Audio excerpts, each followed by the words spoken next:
പഴങ്ങളിൽ നിന്നും കാർഷികോൽപ്പന്നങ്ങളിൽ നിന്നും വീര്യം കുറഞ്ഞ മദ്യം ഉൽപ്പാദിപ്പിക്കുന്നത് വഴി സർക്കാർ മദ്യപാന നഴ്സറികളാണ് തുടങ്ങുന്നതെന്ന് KCBC മദ്യവിരുദ്ധ സമിതിയുടെ രൂക്ഷ വിമർശനം. ഒരു വശത്ത് ലഹരിക്കെതിരെ വ്യാപക ബോധവൽക്കരണം നടത്തുകയും മറുവശത്തു കൂടി മദ്യം വ്യാപകമാക്കുകയും ചെയ്യുന്ന നയം ഇരട്ടത്താപ്പാണെന്നും മദ്യവിരുദ്ധ സമിതി വിലയിരുത്തി. നാടുമുടിഞ്ഞാലും പണം മാത്രം മതി എന്ന നിലപാട് അതിക്രൂരമാണെന്നും കുറ്റപ്പെടുത്തി.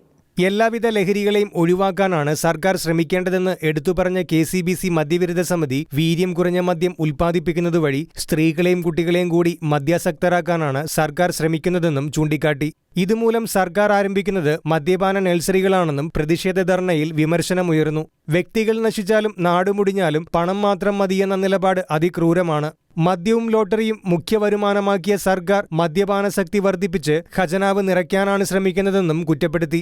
KCBC മദ്യവിരുദ്ധ സമിതിയുടെയും കേരള മദ്യവിരുദ്ധ ഏകോപന സമിതിയുടെയും സംയുക്താഭിമുഖ്യത്തിൽ കൊച്ചി കലൂരിൽ സർക്കാരിന്റെ ജനദ്രോഹ മദ്യനയത്തിനെതിരെ നടത്തിയ പ്രതിഷേധ ധർണ എറണാകുളം അങ്കമാലി അതിരൂപത ഡയറക്ടർ ഫാദർ ടോണി കോട്ടയ്ക്കൽ ഉദ്ഘാടനം ചെയ്തു. KCBC മദ്യവിരുദ്ധ സമിതി സംസ്ഥാന വക്താവ് അഡ്വക്കേറ്റ് ചാർലി പോൾ അധ്യക്ഷത വഹിച്ചു. സംസ്ഥാന vice president Jessy Shaji, Shaibi Pappachan, professor KK Krishnan, AK Paulose, Johnson Pattathil, James Korambal, Hilton Charles തുടങ്ങി നിരവധി പേർ പ്രസംഗിച്ചു. Shekinah News, Kochi.